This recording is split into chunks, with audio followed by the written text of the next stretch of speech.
Caros e caras colegas, boa tarde.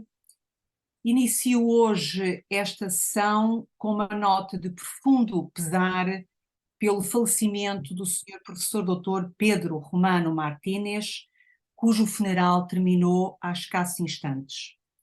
Para quem tem vindo a acompanhar estas sessões, ainda há pouco tempo o Sr. Professor tinha participado neste curso como orador, mais concretamente na sessão número 3, que decorreu em 22 de setembro, já na altura manifestamente debilitado pela doença que o afligia. Ainda assim, fez questão de cumprir o compromisso que tinha assumido comigo em particular, com esta delegação e também convosco, colegas, fazendo questão de assegurar a referida sessão.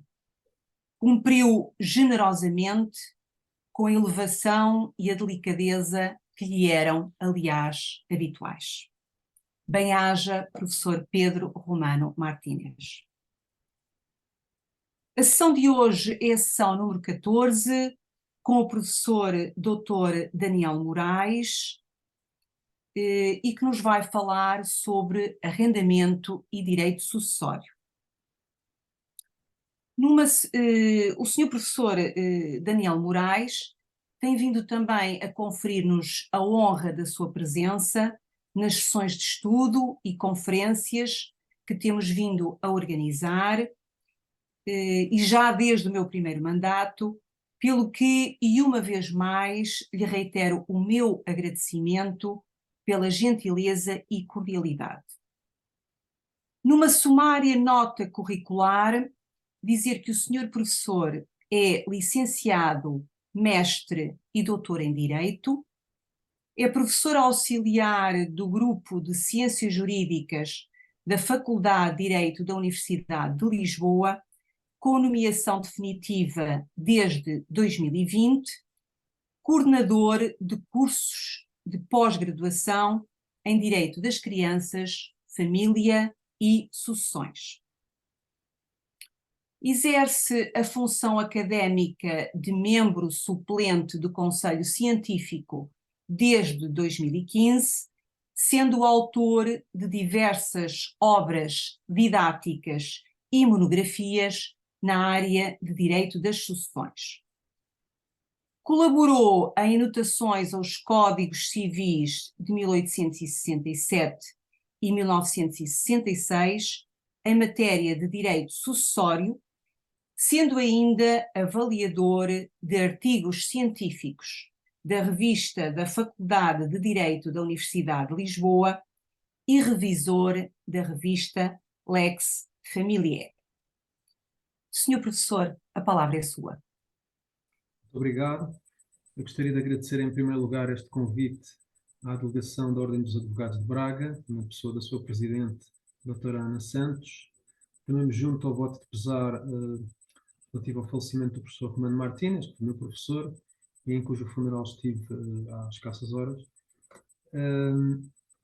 Aquilo que eu venho partilhar aqui a propósito de arrendamento e direito sucessório, muito brevemente, o meu plano de apresentação vai incidir sobre a figura do cabeça de casal, fundamentalmente, e os seus poderes para dar de arrendamento os bens da herança e, portanto, numa primeira parte, eu vou-me reportar a esta figura e aos poderes que ela tem e também, mais sucintamente, à figura do testamenteiro, e depois vou-me reportar à ligação, precisamente, entre essa matéria e a matéria do arrendamento, focando, nomeadamente, alguma divergência que tem existido na nossa jurisprudência sobre este problema e sobre alguns problemas que se levantam na interpretação do respectivo regime legal, nem sempre tão completo quanto seria desejável, nem sempre tão flexível quanto seria desejável e cuja concretização gera dificuldades.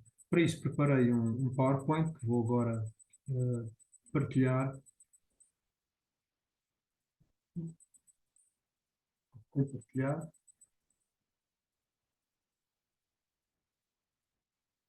Agora, se já está a aparecer. Sim, sim. Está. Sim. Só aqui. Ora bem. A matéria do arrendamento, como se sabe, o mercado de arrendamento é um mercado extremamente relevante em Portugal. Aliás, as mais recentes dificuldades em matéria de habitação mostram isso precisamente.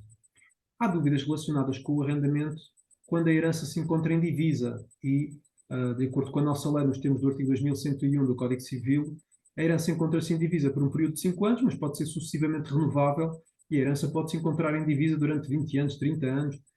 Nem sempre os desacordos que nós verificamos nas famílias quanto à partilha se limitam à partilha, muitas vezes também estão relacionados com a própria administração da herança. Tendo em conta esta indivisão da herança, o Código Civil tem um conjunto de regras que visam precisamente atender à sua administração até à liquidação e partilha, que vem nos artigos 2079 a 2096 do Código Civil. É precisamente a figura do cabeça de casal, como é sabido, a quem cabe o exercício dos poderes deveres inerentes a essa administração. Estamos perante poderes funcionais. O cabeçalato dura até à liquidação e partilha da herança, conforme resulta do artigo 2079 do Código Civil. Trata-se de um cargo singular, ou seja, não podemos ter vários administradores da herança, embora o cabeça de casal possa ser auxiliado por outras pessoas no exercício das suas funções. Nem sempre o cabeça de casal tem as competências necessárias para certos atos que é necessário praticar, e quando não tem essa competência pode recorrer a advogados, contabilistas, a solicitadores, etc. Não há nenhum preceito legal que permita a existência de um cabeçalato plural, ao contrário do que acontece relativamente ao testamenteiro, que é uma figura que tem por objetivo, por função, o cumprimento, vigiar o cumprimento do testamento. Está previsto que pode ser um cargo plural de testamenteiro no artigo 2329. Em sentido contrário, o professor Oliveira Ascensão, que muito estudou esta matéria, defendia que isto seria possível. Pelo contrário, o professor Capelo de Sousa considera que, mesmo quando há diversos testamenteiros, só um destes é que poderá ser o cabeça de casal. Isto para um primeiro enquadramento da figura do cabeça de casal.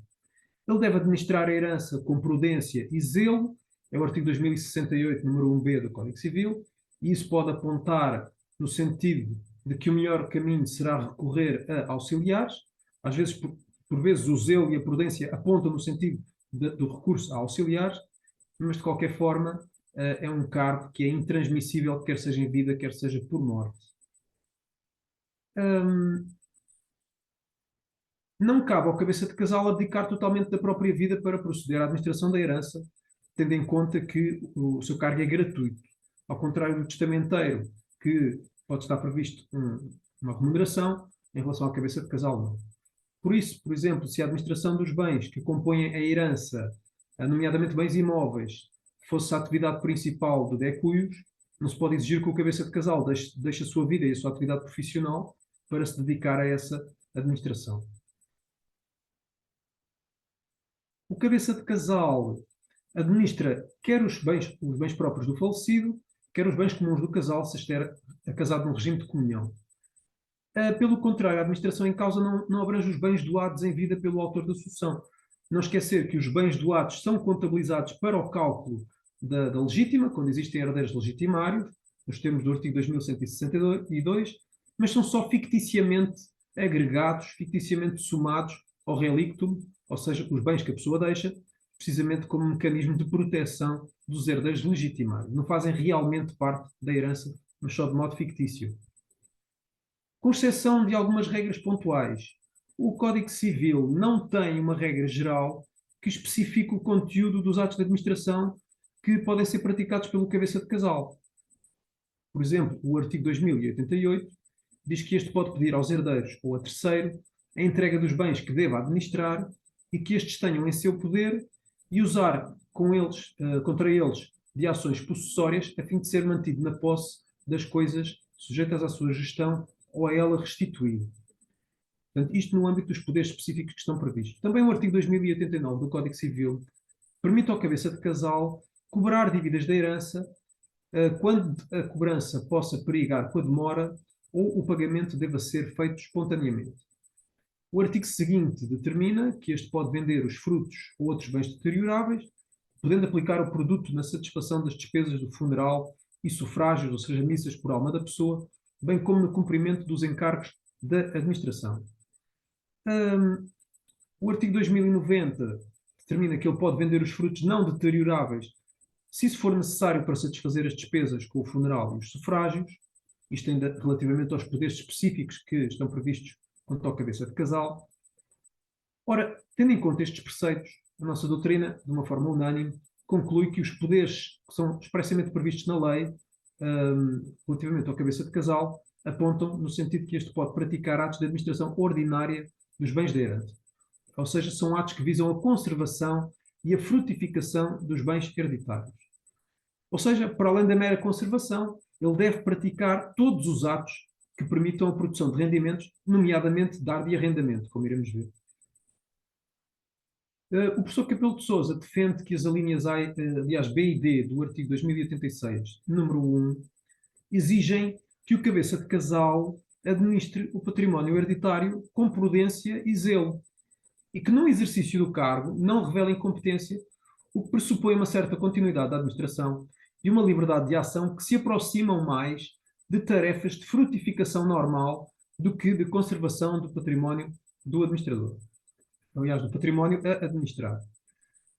O 2091 do Código Civil, contrapondo, para além dos poderes de administração ordinária que tem o cabeça de casal, determina que os direitos relativos à herança e sem prejuízo desses poderes de administração do cabeça de casal, terão de ser exercidos conjuntamente por todos os herdeiros ou contra todos os herdeiros. Veremos adiante que depois a consequência jurídica para a violação deste preceito gera algumas divergências na nossa jurisprudência. Recorde-se que quando a herança se encontra indivisa, e este aspecto é importante precisamente relacionando com o artigo anterior, que determina que, para além dos poderes de administração ordinária do cabeça de casal, todas as outras ações, os direitos têm que ser exercidos por todos os herdeiros. A herança, quando está indivisa, encontra-se, portanto, a comunhão hereditária não se reconduz à compropriedade, distingue-se da compropriedade, porque se traduz numa universalidade de direito que é divisível, mas tem um conteúdo indeterminado. Na compropriedade, como se sabe, é uma coisa, o seu objeto é uma coisa determinada, divisível ou indivisível. Contrapondo isto para a diferença entre a matriz romana, com a qual se relaciona a compropriedade, e a matriz germânica, os povos germânicos eram povos mais comunitaristas, portanto não havia a ideia de propriedade privada, ao contrário dos romanos, que já alguém disse que foram o primeiro povo capitalista da história, e portanto havia precisamente esta ideia de propriedade individual. Aliás, a própria compropriedade é vista como uma situação temporária que deve cessar, por isso é que existe um direito de preferência na aquisição de uma das parcelas pelos outros comproprietários. Por outro lado, a comunhão hereditária constitui, em princípio, uma situação provisória, ao contrário da compropriedade, que pode durar um período longo de tempo. Na prática, como vemos, muitas vezes a herança também fica indivisa durante um período que pode não ser assim tão curto. Por último, para distinguir a compropriedade da comunhão hereditária, que no fundo se reconduz à contitularidade de mão comum, embora existam alguns autores que aproximam um bocadinho mais da compropriedade. Na compropriedade, cada titular tem um direito sobre a coisa, e na comunhão hereditária, o direito incide sobre um quinhão heredial ideal do herdeiro, que se refere à herança no seu todo e não a bens determinados. É aquilo que ensina o professor Luís Menezes Leitão, por exemplo, no Manual de Sucessões, publicado mais recentemente. Veja-se que, por exemplo, o herdeiro pode alienar o seu quinhão hereditário, mas é sempre um quinhão ideal, ele não tem direito a alienar bens específicos da herança, a não ser sob condição suspensiva desses bens lhe serem atribuídos na partilha. De outra forma, essa alienação não será válida. A herança indivisa, para além dos bens deixados pelo decuius, para além do relictum, portanto, engloba os bens que vêm referidos no artigo 2069, ou seja, os bens que são subrogados no lugar dos bens da herança, por meio de troca direta, como diz o 1723 no regime da comunhão de adquiridos, é a mesma ideia, o preço dos bens alienados, os bens adquiridos com dinheiro ou valores da herança, desde que a proveniência do dinheiro aos valores seja devidamente mencionada no documento de aquisição. Portanto, há aqui um paralelo com o artigo 1723 em matéria de regimes de bens. E, por último, e mais importante para nós, os frutos que são percebidos até à partilha com exceção dos frutos das coisas legadas que pertencem aos legatários. E como se sabe, fruto é tudo aquilo que uma coisa produz periodicamente sem alteração da sua substância, portanto, englobará, no caso do arrendamento, as rendas. Isto de acordo com a definição de frutos do artigo 212 do Código Civil. O cabeça de casal, em primeiro lugar, é designado por acordo de todos os herdeiros e, na falta desse acordo, então, o artigo 2080 determina que o cargo é deferido sucessivamente ao cônjuge não separado judicialmente de pessoas e bens, ao testamenteiro, salvo declaração do decuius em contrário, aos parentes que sejam herdeiros legais, bem como aos adotados que são equiparados, e aos herdeiros testamentários. De entre os parentes legais com o mesmo grau de parentesco, ou de entre herdeiros testamentários, preferem os que viviam com o decuius há mais de um ano à data da morte. E em igualdade de circunstâncias, prefere o herdeiro mais velho. A doutrina tem discutido se o autor da sucessão pode afastar em testamento as regras relativas à designação do cabeça de casal. Mais uma vez, o professor Oliveira Ascensão, com uma posição um bocadinho diferente nesta matéria, sustentava que sim, que o decuius podia afastar aquelas regras. Mas a doutrina maioritária considera que isso não é possível. No caso do professor Capelo de Sousa, Jorge Duarte Pinheiro, Luís Menezes Leitão, por exemplo. Não faria sentido. E porquê? Quais é que são os argumentos? Em primeiro lugar, o artigo 2080 coloca logo à cabeça o cônjuge mieiro como cabeça de casal, precisamente porque ele não se limita a administrar bens próprios do falecido, também administra bens comuns. E, portanto, os seus interesses poderiam ser prejudicados se a nomeação de cabeça de casal dependesse de uma decisão unilateral do decuius. Por outro lado, o regime legal regula a matéria do cabeçalato com bastante detalhe e no artigo 280 coloca os herdeiros testamentários só depois dos herdeiros legais, o que dá a entender que aquilo que é a opção do legislador prevalece sobre a opção do decuius nesta matéria. Portanto, só dentro do espaço que a lei concede, quanto à nomeação do testamenteiro, que vem em segundo lugar portanto, nas várias classes que são indicadas no artigo 2080, é que o autor da sucessão poderá influenciar a escolha do cabeça de casal. Ou seja, quando não há cônjuge mieiro e quando não há, portanto, quando não há cônjuge mieiro é que isso é possível. Isto significa que o decuius não pode deixar indicações quanto à forma de administração dos seus bens pelo cabeça de casal, o que na realidade, na prática, coloca diversas dificuldades. Não só porque os critérios que a lei indica não são critérios que tenham a ver com as competências, tenham nenhuma relação com as competências das pessoas que aí estão indicadas, que são indicadas com base em graus de parentesco, etc. Mas também limita-se totalmente a liberdade do decuius quanto a esta matéria, quando talvez uma certa flexibilização neste âmbito pudesse ser relevante, porque uma flexibilização geral das regras da administração da herança impõe-se tendo em conta a dificuldade que é obter a unanimidade de todos os herdeiros, que muitas vezes são muitos, para a administração da herança. Veja-se que muitas vezes o inventário e a partilha demoram tanto tempo que, entretanto, os herdeiros vão morrendo e, portanto, os herdeiros vão se multiplicando, são chamados os herdeiros dos herdeiros e por aí fora. E, portanto, a flexibilização destas regras é cada vez mais importante, está na ordem do dia, está a ser estudada, há uma comissão para a propriedade rústica que está a estudar esta questão, precisamente por causa da propriedade rústica e que não é cuidada e que muitas vezes tem havido problemas de incêndios, etc., porque não há quem cuide dos terrenos, muitas vezes não se sabe sequer de quem é que é, e esta matéria tem sido estudada no sentido de haver uma flexibilização. Uma das ideias é precisamente o autor da sucessão poder ter uma consequência na determinação de quem é o cabeça de casal.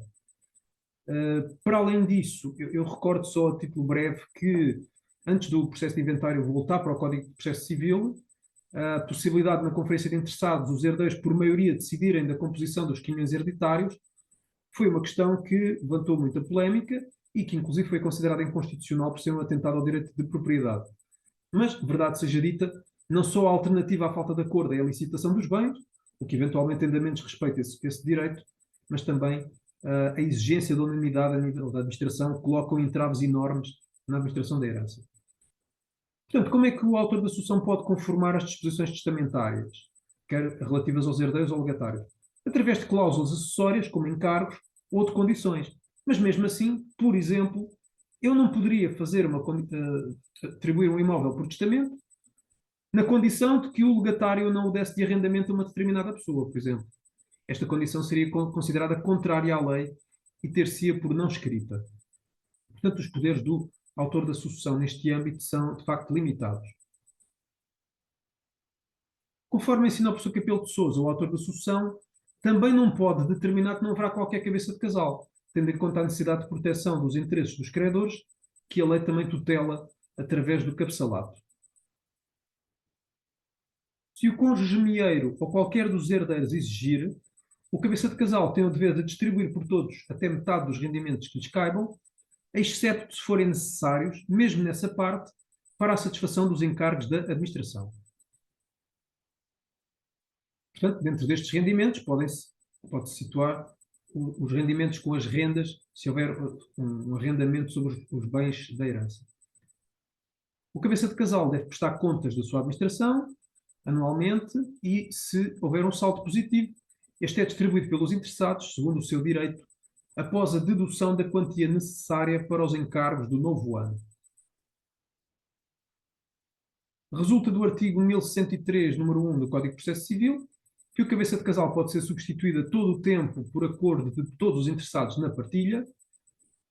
Por outro lado, pode ainda escusar-se do cargo, nomeadamente se tiver mais de 70 anos, se estiver impossibilitado por doença de exercer convenientemente as funções, ou se esse exercício for incompatível com um cargo público que esteja a exercer. Ele também pode ser, esta escusa, aliás, é um incidente de processo de inventário, se houver lugar a este processo, e de outro modo deverá resultar de uma declaração inequívoca do cabeça de casal. Por outro lado, o cabeça de casal também pode ser removido, sem prejuízo das demais sanções aplicáveis. Em diversas situações, por exemplo, a linha B, se não administrar o património hereditário com prudência e zelo, a linha D, se revelar incompetência para o cargo, a linha C, se não cumpriu no inventário os deveres que a lei lhe impuser, etc. Portanto, há aqui uma forma de controlo severo da atuação do cabeça de casal. A remoção constitui um incidente do processo de inventário se este estiver a decorrer. Se não houver qualquer processo de inventário, como se sabe, o inventário não é sempre obrigatório, não é? A não ser quando haja pessoas que implicam que têm que ser especialmente protegidas, como é o caso de menores, como é o caso de maiores acompanhados, a remoção exige uma ação judicial instaurada para o efeito. Em caso de manifesta urgência, admite-se a instauração de uma providência cautelar. Em certos casos, os poderes do testamenteiro, que é uma figura que tem por função vigiar o cumprimento do testamento, podem ser mais amplos do que os poderes do cabeça de casal, curiosamente. Às vezes há um bocadinho a ideia contrária. Supletivamente, os poderes que lhe são atribuídos são menos amplos que os poderes do cabeça de casal. Mas o Decuis pode atribuir em certas situações poderes mais amplos. O exercício do cargo não é obrigatório. Podem ser nomeados vários testamenteiros. Se o testador não especificar, as competências são estas que vêm aqui indicadas no slide: cuidar do funeral, vigiar a execução das disposições testamentárias e exercer as funções de cabeça de casal.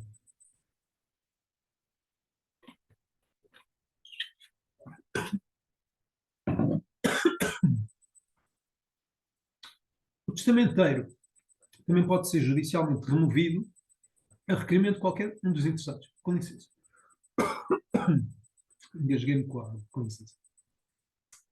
Se não cumprir com prudência e zelo os deveres do seu cargo, ou mostrar incompetência. Portanto, há aqui um certo paralelo com aquilo que são a atuação do cabeça de casal. Pode ser escusado, nas mesmas situações em que o pode o cabeça de casal, também presta contas, como acontece a todo aquele que administra bens por conta de outrem, e o cargo é gratuito, mas o testador pode-lhe assinar alguma retribuição. O cargo também é intransmissível, mas o testamenteiro, tal como o cabeça de casal, pode servir-se de auxiliares nos mesmos termos em que o procurador o pode fazer. O testamenteiro pode ser encarregado pelo testador do cumprimento dos legados e dos demais encargos da herança, quando este seja cabeça de casal e não haja lugar a inventário obrigatório. Nesta situação é que o cabeça de casal tem poderes mais amplos, aliás, que o testamenteiro acaba por ter poderes mais amplos do que o cabeça de casal comum. porque ele pode ser autorizado pelo testador a vender quaisquer bens da herança, móveis ou imóveis, ou os que forem designados no testamento. Por isso, acaba por não estar limitado à mera prática de atos de administração ordinária, porque pode praticar atos de disposição sobre o património hereditário. Significará isto que, neste caso, o testamenteiro também poderá dar os bens de arrendamento com uma amplitude maior do que aquela que resulta meramente da posição de cabeça de casal? Já vamos ver que o cabeça de casal poderá dar os bens de arrendamento até um período de até 6 anos. E a resposta parece-me que, neste caso, o testamenteiro, de facto, tem poderes mais amplos que o cabeça de casal nesta matéria. A única limitação a que ele se encontra sujeito à sua atuação será a tutela da intangibilidade qualitativa da legítima. Ou seja, o testamenteiro não poderia onerar os bens da herança e depois os herdeiros terem, após a partilha, de suportar em relação à sua própria legítima os encargos que resultaram dessa atuação do testamenteiro. Mas nada impede que o testador determine que todos os bens devam ser vendidos quando não há lugar a inventário obrigatório e o testamenteiro seja o cabeça de casal, e que, durante o período da indivisão da herança, sejam arrendados diversos imóveis que compõem a herança. Portanto, se pode dar poderes para vender, por maioria de razão, salvo melhor opinião, pode dar poder para arrendar estes bens com uma amplitude que não corresponda meramente a um ato de administração ordinária, ou seja, por um período superior a 6 anos. Lá está também, como veremos, que quando se dá a partilha, o arrendamento caduca. Quem pode o mais, pode o menos, já tinha referido. E poderá o cabeça de casal dar de arrendamento os bens da herança? E a resposta é, pode dar de arrendamento os bens da herança. A doutrina admite esta possibilidade, desde que a duração do arrendamento não seja superior a 6 anos, porque, conforme diz o artigo 2024, número 1, o arrendamento até que não seja superior a 6 anos corresponde a um ato de administração ordinária. Neste sentido, se pronunciam expressamente, por exemplo, o professor Capelo de Sousa e o professor Menezes Leitão. O artigo 2024, número 2, no entanto, gera maiores dúvidas e determina o seguinte: o arrendamento de prédio indiviso feito pelo consorte ou consortes administradores é válido quando os restantes comproprietários manifestem por escrito e antes ou depois do contrato o seu assentimento. Os autores referidos entendem que este preceito não se aplica à herança indivisa, só se aplica à indivisão de prédios em compropriedade. A questão já foi discutida na nossa jurisprudência, sendo pacífica, pelo menos na última década, tanto quanto podemos constatar. Portanto, é pacífico que este artigo não se aplica ao cabeça de casal e à administração da herança indivisa. Por exemplo, o acórdão do Tribunal da Relação do Porto, de 22 de 3 de 2021, com o seguinte sumário: não é de aplicar ao arrendamento de bens da herança o disposto no número 2 do artigo 1024 do Código Civil. A vinculação à celebração futura de uma venda, dependente apenas da vontade do comprador, ou seja, a opção de compra, não é um ato de conservação ou frutificação. Por isso, a sua validade depende do consentimento de todos os herdeiros sob pena de nulidade, uma vez que, se celebrada apenas pelo cabeça de casal, viola o disposto número 1 do artigo 2091 do Código Civil. Portanto, o arrendamento seria possível até 6 anos, mas a opção de compra já não está nos poderes do cabeça de casal. No mesmo sentido, o acórdão do Tribunal da Relação de Guimarães, de 4 de dezembro de 2002, em que o sumário foi o seguinte. Exato. Não sei.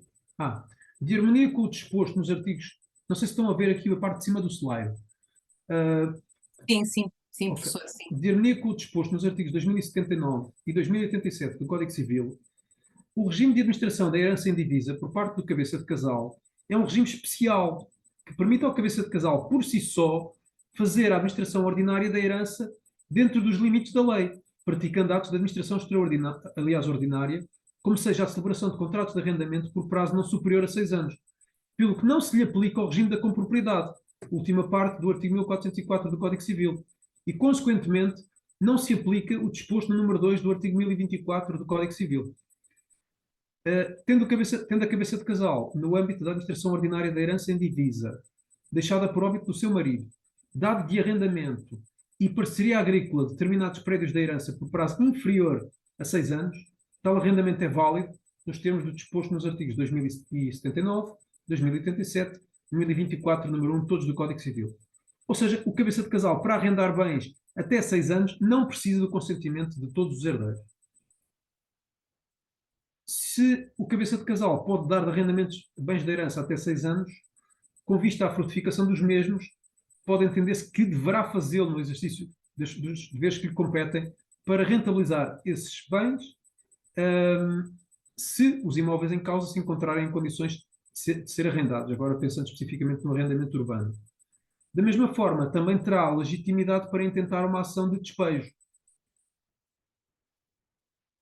Neste sentido, por exemplo, o acórdão do Tribunal da Relação de Coimbra, de 28 de março de 2023, em que o Tribunal entendeu o seguinte: é parte legítima para a ação em que se peticiona a resolução do contrato de arrendamento e a entrega do local as partes que nele otorgaram, quer do lado passivo, quer do lado ativo, ou as que vierem a suceder por via contratual ou legal nos seus direitos.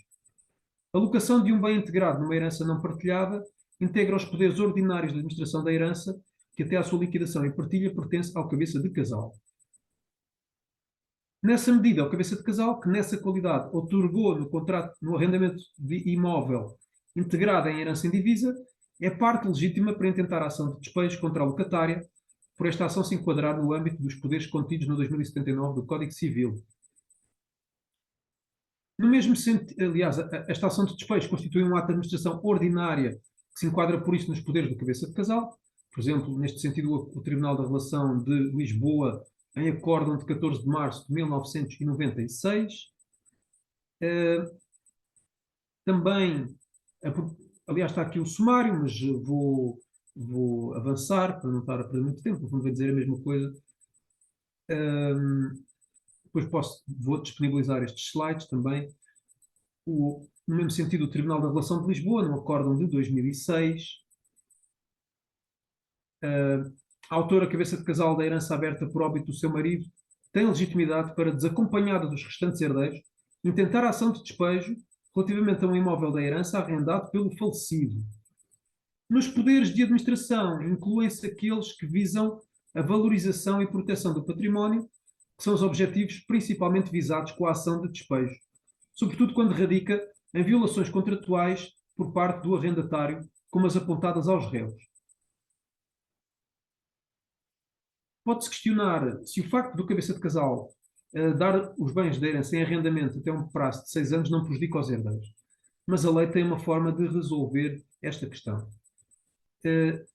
Na perspectiva do senhorio, aparentemente, na prática, não haveria uma grande diferença entre arrendamentos com menos de 6 anos ou mais de 6 anos, tendo em conta a renovação automática do contrato quando este tem um prazo certo. Mas, na realidade, existe a possibilidade de oposição à renovação deduzida pelo senhorio, é o artigo 1097 do Código Civil. Foi a possibilidade de se dar esta renovação, apesar de tudo, que levou o legislador a consagrar a caducidade do contrato de arrendamento, que resulta do artigo 1051, a linha C, ou seja, caducidade por, neste caso, extinção dos poderes legais de administração com base nos quais o contrato foi celebrado. Por outro lado, o mesmo artigo contempla a caducidade por extinção do direito com base no qual o contrato foi celebrado. Ora, os titulares de direitos reais menores ou de direito de propriedade temporária, como é o caso do fiduciário, por exemplo, na substituição fideicomissária, estão limitados no que se refere à celebração dos contratos de arrendamento, para além dos poderes, dos limites temporais dos seus próprios direitos. Eu só posso dar de arrendamento até ao limite do meu direito. Atingidos esses limites, o contrato caduca. Por exemplo, um usufrutuário ou um fiduciário. O mesmo acontece com o administrador, que apenas pode dar de arrendamento nos limites temporais dos seus poderes de administração. Pode estar em causa um direito de propriedade temporária, que é o que acontece na substituição fideicomissária, em que o autor da sucessão atribui a título de herança ou legado um bem a uma determinada pessoa, que é o fiduciário, vem da palavra fidúcia, que quer dizer confiança, uma pessoa da sua confiança, para conservar esses bens. Portanto, em princípio, não pode alienar, salvo situações excepcionais e com autorização do tribunal, e após a sua morte, os bens passam para um proprietário definitivo, que é o fideicomissário, que não teria de suportar um arrendamento que resultou do exercício de poderes pelo fiduciário. Portanto, quando morre o fiduciário, o arrendamento caduca. Por outro lado, estamos a falar dos poderes legais da administração, porque noutros casos o administrador pode agir por vontade em nome e por conta do proprietário. De qualquer forma, o mandato geral só compreende atos de mera administração, sendo necessário um mandato especial para dar de arrendamento por um prazo superior a 6 anos.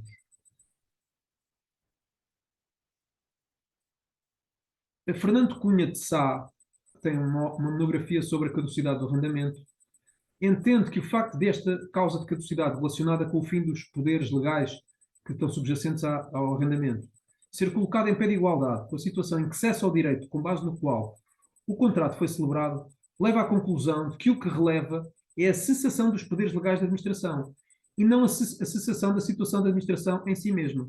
Ou seja, basta a cessação de funções de certo administrador legal para o arrendamento caducar. Eu escrevi sobre isto e confesso que foi uma posição na altura a que eu aderi, mas hoje em dia tenho as maiores reservas quanto a esta posição. Para este autor, se outra fosse a interpretação, o titular dos bens teria de suportar o arrendamento dos seus bens, não apenas feito pelo seu administrador, mas igualmente quando realizado por qualquer administrador que se lhe seguisse. O intuito de proteção desse titular deve ser o mesmo, quer cesse a situação da administração, quer cesse apenas a função de determinado administrador. Eu acho que é uma situação, é uma proteção excessiva que a lei não pretende. A jurisprudência tem entendido exatamente o contrário, ou seja, que o contrato de arrendamento, os bens que são dados de arrendamento, aliás, quando são dados de arrendamento de bens da herança, o arrendamento só caduca quando se verifica o fim do cabeçalato com a liquidação e partilha da herança. Assim, por exemplo, o cabeça de casal tem os poderes de administração dos bens do falecido e pode dá-los de arrendamento, mas se este se escusar do cargo ou for dele removido, qualquer contrato de arrendamento por si celebrado relativamente a esses bens não caduca, visto que o cabeçalato continua. A caducidade só se verificará no momento da partilha. Neste sentido, por exemplo, temos portanto, assim são salvaguardados os interesses dos herdeiros e temos um acórdão do Tribunal da Relação de Lisboa de 4 de dezembro de 2004, por exemplo, em que se decidiu que quando o artigo 1051, a linha C do Código Civil, se refere aos poderes legais da administração com base nos quais o contrato foi celebrado, quer referir-se àqueles que, em geral, a lei confere em determinada situação e são esses os poderes não subjetivados com base nos quais se celebra o contrato. Portanto, ali é curiosa esta situação. Não foi caducidade por fim do cabeçalato, mas caducidade por alienação do bem que tinha sido dado de arrendamento. Alienado por todos os herdeiros um determinado prédio da herança, cessa em relação ao mesmo o regime de administração a que estava sujeito e com base no qual foi dado de arrendamento, ficando subrogado na herança pelo respectivo preço. Nesta situação, verifica-se a caducidade do contrato de arrendamento celebrado pelo cabeça de casal, tal como administrador da herança.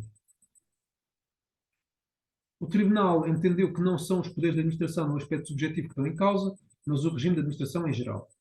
Mas a seguir vem uma parte do acórdão que eu vou passar um bocadinho à frente, porque o tempo já vai avançar. No mesmo sentido, tivemos outros acordos, Tribunal da Relação de Évora, de 1 de fevereiro de 2007, Tribunal da Relação de Lisboa, 9 de fevereiro de 2017.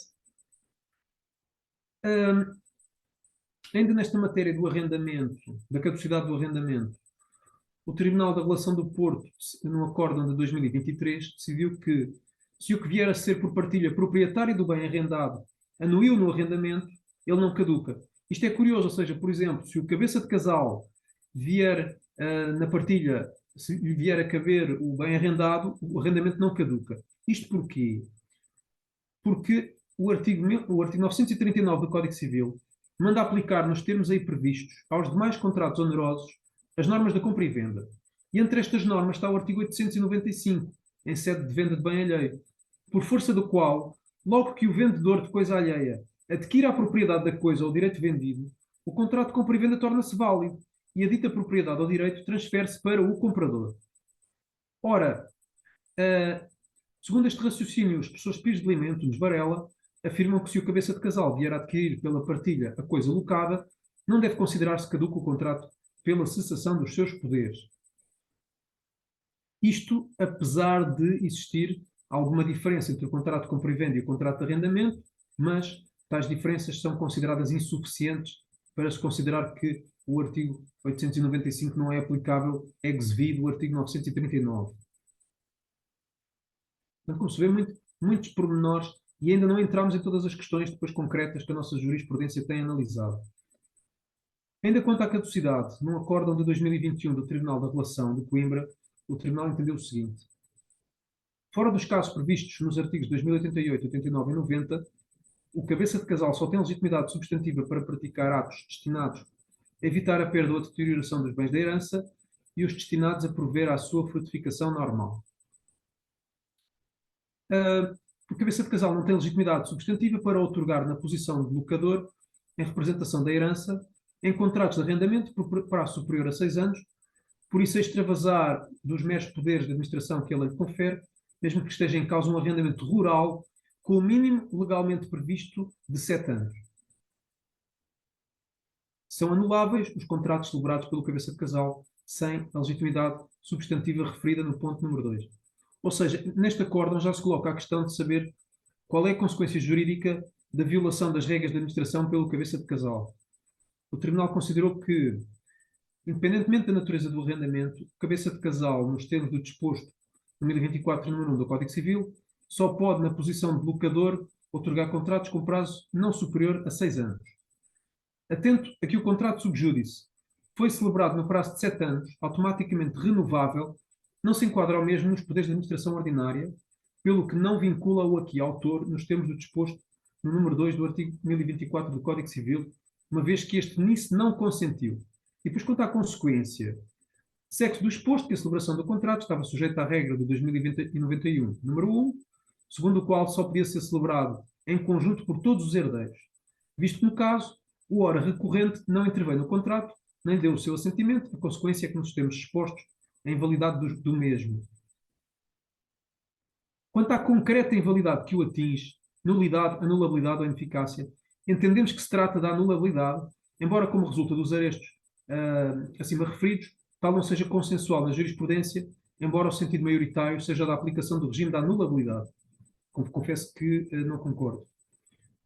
Isto porque o livro das sucessões não prevê a sanção para os atos praticados em violação do artigo 2091, número 1, pelo que se impõe recorrer às disposições sobre a compropriedade, que se aplicam subsidiariamente, pois, segundo o artigo 1404, as regras da compropriedade são aplicáveis com as necessárias adaptações à comunhão de quaisquer outros direitos, sem prejuízo do disposto especialmente para cada um deles. Entre as disposições relativas à compropriedade, o Tribunal aplicou o artigo 407, número 3, segundo o qual os atos realizados pelo comproprietário contra a oposição da maioria legal dos consortes são anuláveis e tornam o autor responsável pelo prejuízo a que der causa. E assim, os atos praticados em infração do 2091, número 1, são anuláveis a pedido do herdeiro que não interveio no ato, nem deu o seu assentimento, direito que o ora autor aqui veio exercer.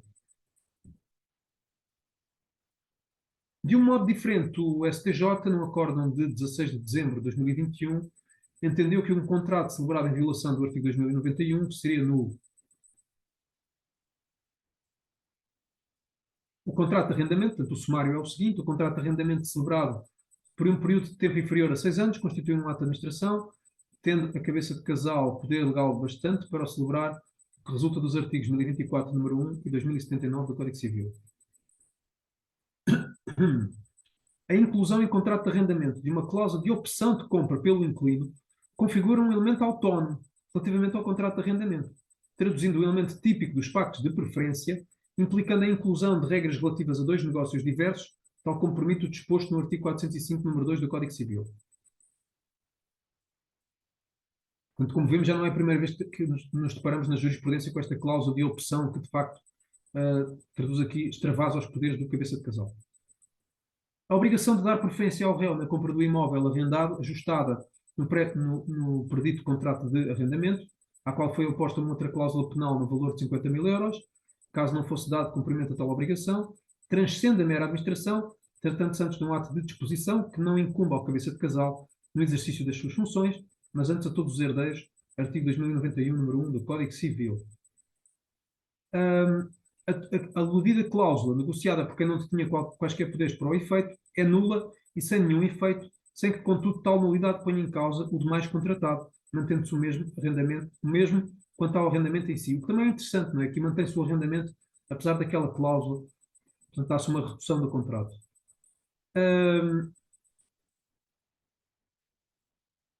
Ainda, no entanto, algumas decisões há mais de uma década procederam à aplicação do artigo 1024, número 2, ao cabeça de casal. E também é interessante olhar um bocadinho para isto. Um acórdão do Tribunal da Relação de Lisboa de 1992, em que o Tribunal entendeu que, relativamente a uma herança indivisa, a falta de assentimento dos restantes comproprietários ao contrato de arrendamento de prédio indiviso acarreta a sanção de nulidade, embora de tipo especial, só pode ser invocada pelos outros consortes, sem sujeição a prazo e é suscetível de sanação por confirmação. Porque depois o próprio artigo 1024, número 2, gera as maiores divergências na doutrina quanto ao tipo de invalidade que está ali em causa. O STJ, também num acórdão de 30 de outubro de 2012, considerou que, enquanto a previsão normativa da linha C do artigo 1051 do Código Civil se reporta à caducidade do contrato de locação em consequência da cessação do direito ou dos poderes legais com base nos quais o contrato foi celebrado, o número 2 do artigo 1024 do mesmo Código estabelece um regime especial para o arrendamento de prédios em compropriedade, afastando a regra do artigo 1407, que outro acórdão aplicava em violação do artigo 2091. Por aplicação do disposto no artigo 1404 do Código Civil, que remete subsidiariamente para as regras da compropriedade, quanto às outras formas de comunhão, mesmo naquelas situações em que o contrato de arrendamento é celebrado pelo cabeça de casal em ato de administração da herança, o contrato de arrendamento não caduca caso os coherdeiros tenham dado o seu assentimento ao contrato de forma expressa ou tácita. Atualmente, este consentimento, nos termos do 1024, número 2, já não pode ser tácito, tem que ser escrito, o que resultou da Lei 6 de 2006. Portanto, hoje em dia, esta decisão nestes termos já não seria possível. Ainda no mesmo sentido, o acórdão do STJ de 2003, portanto, no sentido da aplicação do artigo 1024, número 2, à herança indivisa, o sumário era o seguinte: os poderes normais da administração ordinária da herança, aliás, do cabeça de casal, em relação à herança indivisa, abrangem os meios conservatórios do património hereditário, do que se exclui a sua legitimidade substantiva para outorgar no contrato misto de arrendamento rural e de parceria agrícola por prazo superior a 6 anos. Dada a natureza da realidade a que se reportam, as normas relativas à compropriedade são aplicáveis a todas as situações de indivisão, designadamente à herança indivisa, por se tratar de um património autónomo coletivo. É ineficaz o contrato misto de arrendamento rural e de parceria agrícola, celebrado pelo cabeça de casal, fora do quadro legal dos seus poderes de administração e sem o consentimento dos restantes herdeiros ou confirmação posterior destes. Fica por perceber-se, neste acórdão, também seria necessário o consentimento se o prazo do arrendamento fosse inferior a 6 anos, porque aqui era superior a 6 anos. Neste acórdão, a única coisa que eu acho criticável é, de facto, se a interpretação for essa, a aplicação do artigo 1024, número 2, aos herdeiros, como se estes se encontrassem numa situação de compropriedade, o que não é o caso. O artigo 1024, número 2, não se aplica à herança indivisa, pelo menos no que se refere aos arrendamentos até 6 anos. Exigir o consentimento dos herdeiros por escrito para os arrendamentos até 6 anos para realizar um arrendamento seria subverter as regras da administração, porque a administração está concentrada no cabeça de casal. Por outro lado, o 2091, que excepciona o exercício comum dos direitos por todos os herdeiros, nos casos previstos nos números anteriores, também engloba o artigo 2079 relativo aos poderes do cabeça de casal. Portanto, se o cabeça de casal tem poder, não há uma espécie de sistema de cogestão com os herdeiros. O artigo 1404, como já vimos, determina que as regras da compropriedade são aplicáveis com as necessárias adaptações à comunhão de quaisquer outros direitos, sem prejuízo do disposto especialmente para cada um deles, e na situação em causa nós temos regras especiais que são aplicáveis. A autonomia dos poderes do cabeça de casal em relação aos herdeiros resulta igualmente do facto de poder usar de ações possessórias contra estes para ser mantido na posse das coisas sujeitas à sua gestão e a ela restituído. Estas ações prevalecem sobre a petição da herança e, de qualquer forma, o cabeça de casal, a sua atuação também é controlada, podendo este ser removido do cargo. Portanto, ele tem poderes autónomos, mas também está sujeito a um controle apertado e tem que prestar contas, como vimos. Qual é o interesse de ainda estar a analisar estas posições que são mais antigas? É porque, de facto, não há nenhum acórdão uniformizador de jurisprudência neste âmbito. Mais recentemente, a posição tem sido esta. Mas, se formos ver os acórdãos dos últimos 20 anos, há aqui divergência jurisprudencial. No acórdão da Tribunal da Relação de Lisboa de 2017, de 8 de junho de 2017, o Tribunal procura articular os artigos 2079, 1024, número 2 e 2091 de uma maneira que me parece bem conseguida e que é a seguinte. O artigo 1024, número 2, não se aplica nas situações de arrendamentos inferiores por um prazo inferior a 6 anos.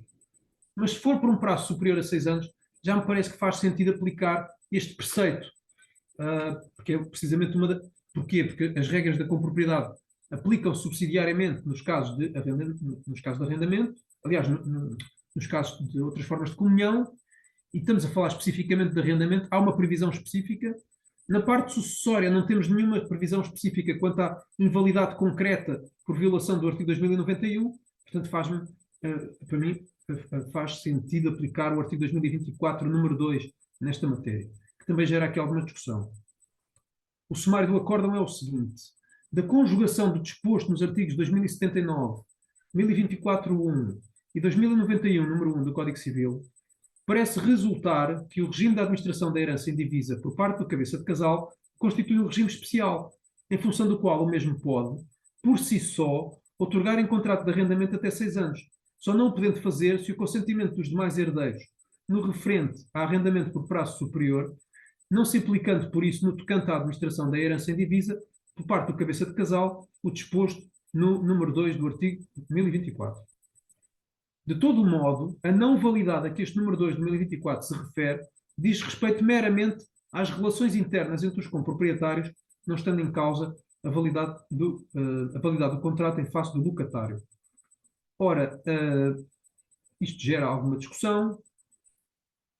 O contrato de locação de estabelecimento rege fundamentalmente pelas cláusulas nele estipuladas e subsidiariamente pelos princípios gerais das obrigações e pelas regras típicas do contrato que mais se lhe assemelha, que é o contrato de locação.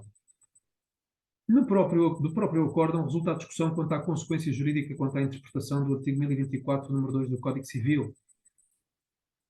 Aparentemente resulta deste acórdão que o cabeça de casal pode dar de arrendamento um bem da herança por um período superior a 6 anos, desde que com o consentimento dos restantes herdeiros, nos termos de 1024, número 2.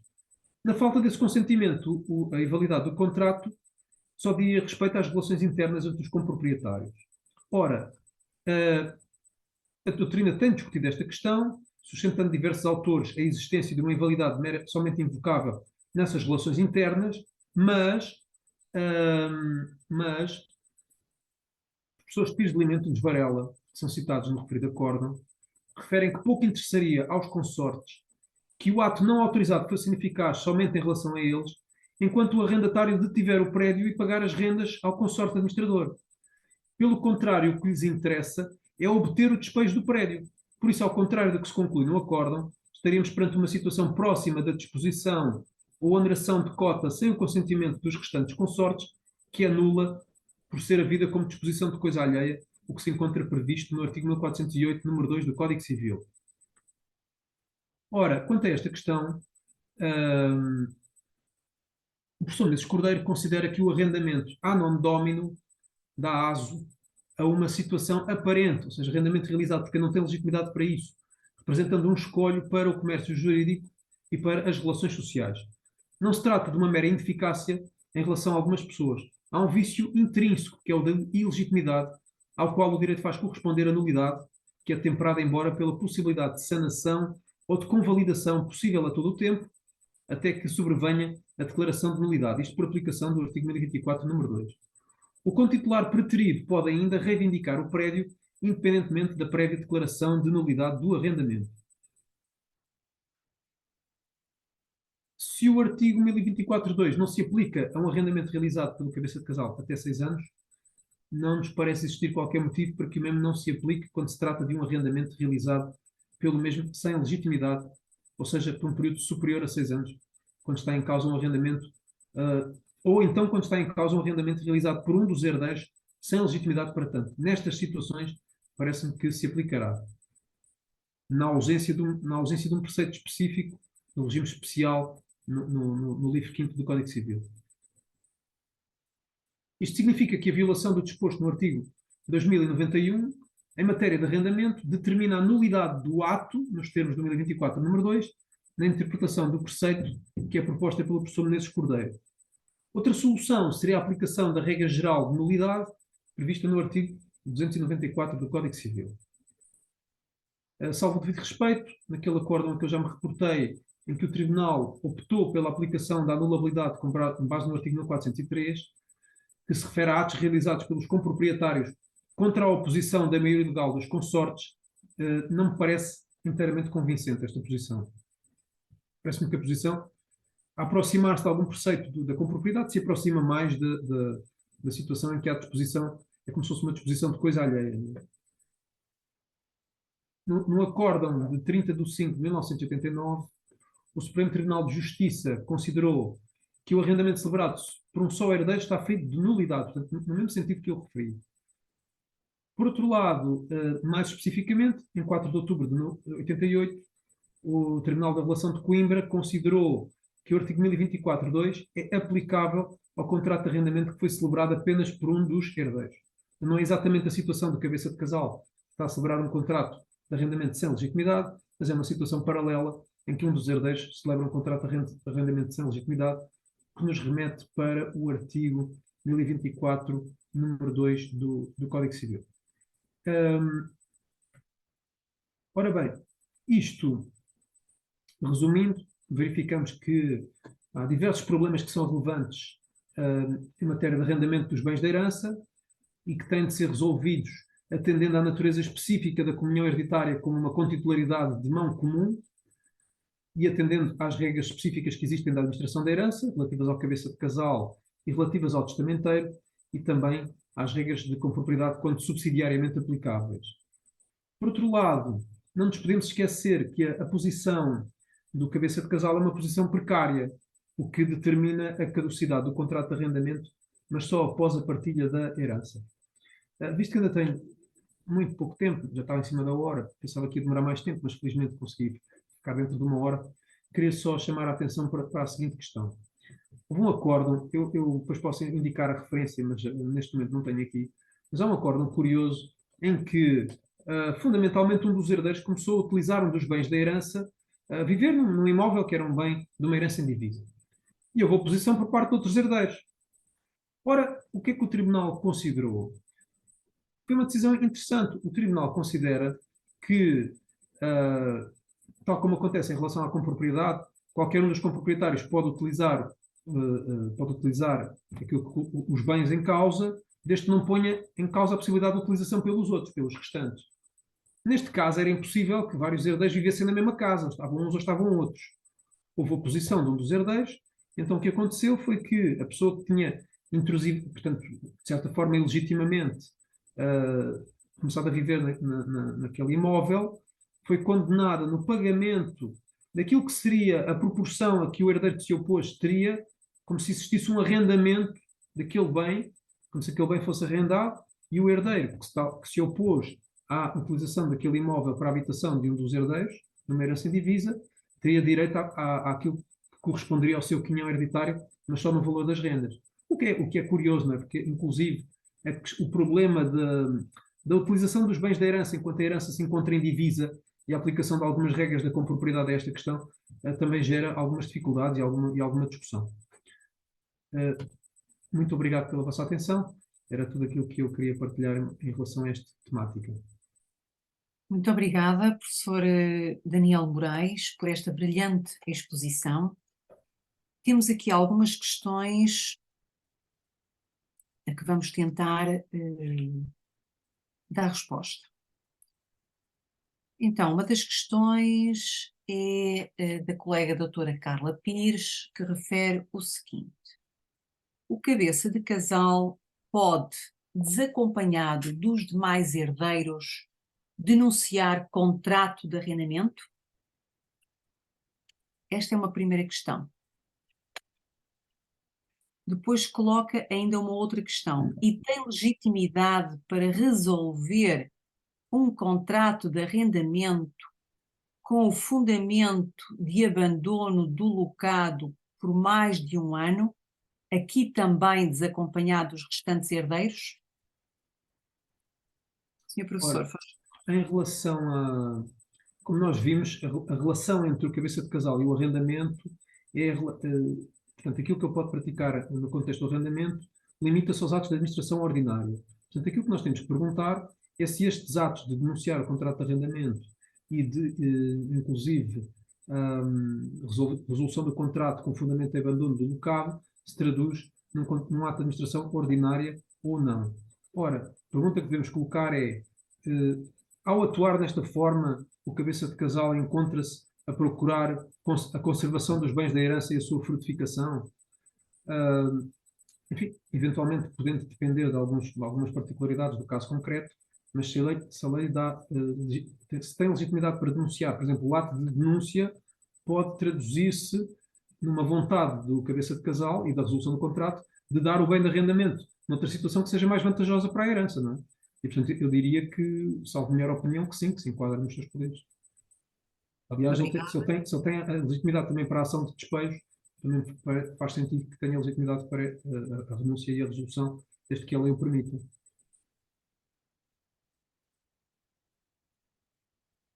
outra questão de um colega é esta. Como agir na seguinte situação? A herança pretende vender o locado através de uma agência imobiliária para posteriormente partilhar a quantia daí decorrente. O arrendatário não utiliza o imóvel, cria obstáculos na marcação de visitas ao imóvel e invoca a sua idade, mais de 65 anos, e não pretende entregar a chave. É curioso, isto corresponde a um dos casos que foi analisado num dos acórdãos que eu referi, que consta dos slides, em que precisamente entendeu-se que, portanto, nos termos do 1051, a linha C do Código Civil, o contrato caduca quando cessam os poderes de administração legais com base nos quais ele foi celebrado. E houve um acórdão que entendeu que a alienação do bem sobre o qual incidiu o arrendamento, portanto, que é o bem locado, traduzia-se numa situação em que cessava a administração. Eu confesso que quando vi aquele acórdão fiquei com algumas dúvidas em relação àquela situação. Inclusive, no acórdão, não se considerou provado, se não estou em erro, mas o arrendatário dizia que a partilha só tinha sido feita para o prejudicar, só tinha sido feita para que o contrato. Aliás, isso foi outra situação. Mas o arrendatário podia dizer, bem, mas só querem alienar o bem no sentido para me prejudicarem, não é? Este senhor invoca a idade, está aqui a criar dificuldades, mas de acordo com esse acórdão, o contrato de arrendamento caducaria. Porque se nós formos ver, os herdeiros têm a possibilidade de alienar os bens da herança. Os arrendamentos que são realizados até à partilha são arrendamentos necessariamente precários, né, num certo sentido. Agora, eu confesso que eu tenho algum pejo, quer dizer, não ponderei suficientemente a questão, mas tenho algum pejo de dizer, sem estudos mais aprofundados, que não tenho qualquer dúvida que o contrato de arrendamento caduca, não é? Porque há um certo vinculismo no arrendamento, há uma certa proteção das pessoas para além de uma certa idade. Portanto, de acordo com esse acórdão, sim, caducaria. Agora, dizer que esta situação é semelhante à situação em que se verifica a partilha, talvez. Num dos acórdãos que eu referi, de facto, a posição foi essa. Mas eu digo com dúvidas, confesso. Obrigada, Sr. Professor.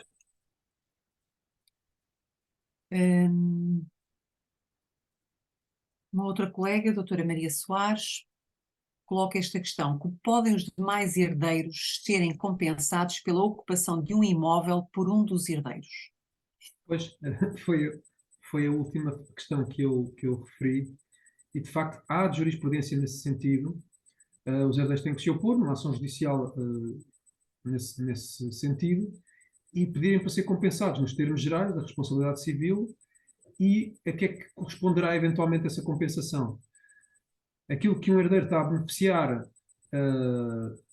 relativamente aos outros, nesse acordo, o que se entendeu é que seria o valor das rendas que ele não está a pagar. Portanto, os herdeiros se opõem, teriam a possibilidade de ser compensados, mas o que o tribunal entendeu é que a compensação seria correspondente ao valor das rendas, mas só no período posterior aos herdeiros terem manifestado a sua oposição. Portanto, só a partir do momento em que estes intentaram uma ação judicial que demonstrou essa oposição, é que se considerou que a pessoa que estava a ocupar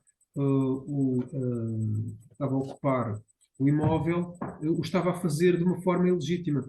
Eu, aliás, quer ver, no Código Civil, o artigo concreto, se não estou em erro, é o 1407, número 3. Não é o 1407, número 3. É o artigo 1406 do Código Civil em matéria de compropriedade, que diz o seguinte: na falta de acordo sobre o uso da coisa comum, a qualquer dos comproprietários é lícito servir-se dela, contanto que não a empregue para fim diferente daquele a que a coisa se destina, e não prive os outros consortes do uso a que igualmente têm direito. Ora, se uma pessoa vive num imóvel que faz parte de uma herança indivisa, ele está a privar. A partir do momento que os outros consortes dizem que também eventualmente gostariam de utilizar o imóvel, ele está a privá-los dessa utilização. E, nesse sentido, após essa oposição, se continuar a habitar o referido imóvel, falo-á já sem legitimidade e, portanto, terá de compensar os outros herdeiros. Mas só nesse momento. Esta posição, francamente, também parece-me fazer sentido. Obrigada. Vamos tentar responder a mais uma outra questão. A doutora Joana Oliveira questionou se o contrato for superior a 6 anos e tiver sido outorgado por 2 únicos herdeiros e um deles ficar com o bem em partilha, o contrato também caduca? Não caduca por duas vias, porque não só o artigo 1051, a linha C, que diz que o contrato de locação caduca quando findem os poderes legais da administração com base nos quais o contrato foi celebrado. Esta caducidade refere-se especificamente a uma atuação do cabeça de casal. Não se refere a uma situação em que os herdeiros, dentro da lógica do artigo 2091, deram um bem de arrendamento. Quer dizer, se ambos deram um bem de arrendamento, aquele arrendamento não caduca. Acresce a isto, se fosse só feito pelo cabeça de casal e o bem fosse atribuído em partilha, vimos aquele acórdão que aplicava o artigo 895 por remissão de 939 e considerava-se que também não havia caducidade. Mas nem é preciso ir por esse segundo caminho, porque aqui é pura e simplesmente a aplicação do artigo 2091.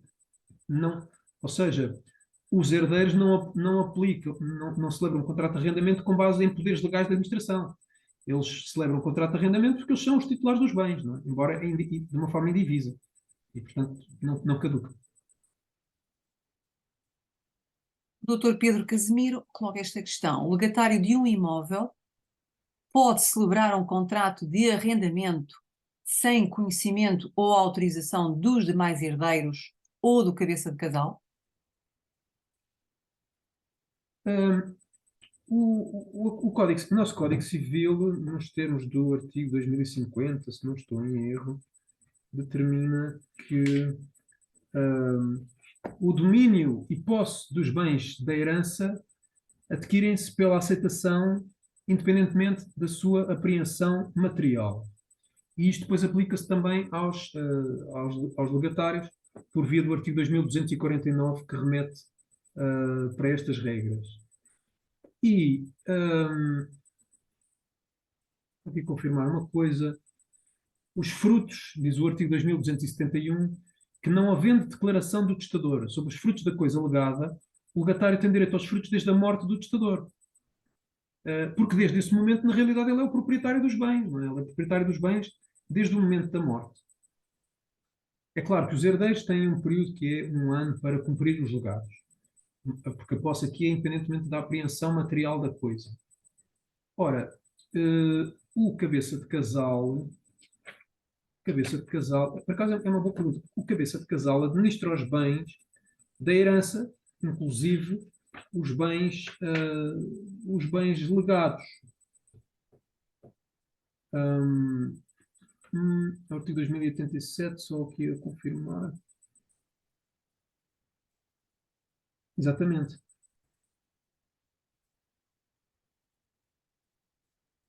O professor Oliveira Ascensão, por exemplo, defendia que os legatários não têm de atribuir ao cabeça de casal os bens da herança. Há aqui alguma discussão. Portanto, se eles já estivessem na posse dos bens, não tinham que os devolver. Não é?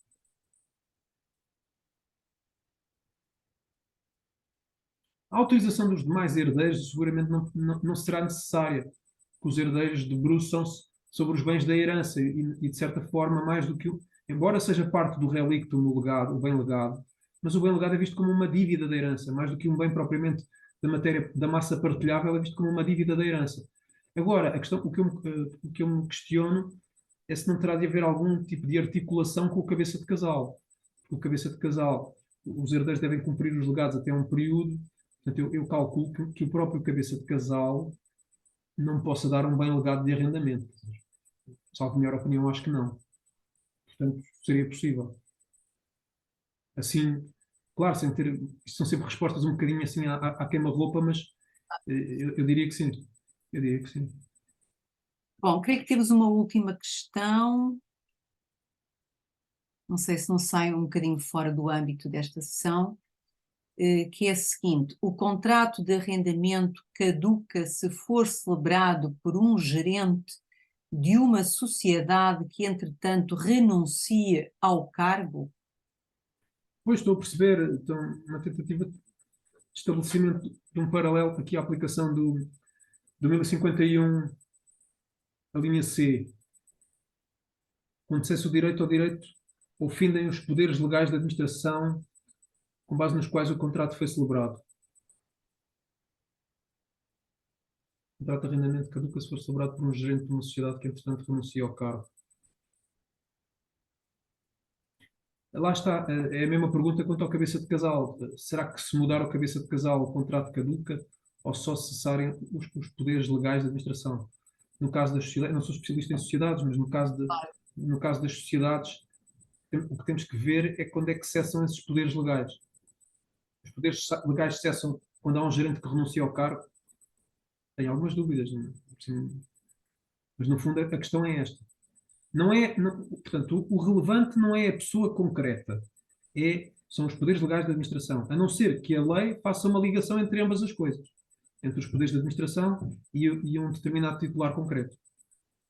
Que, em princípio, talvez não faça, mas, salvo a minha opinião, eu diria que não, mas, enfim, teria que fazer estudos mais aprofundados sobre a questão.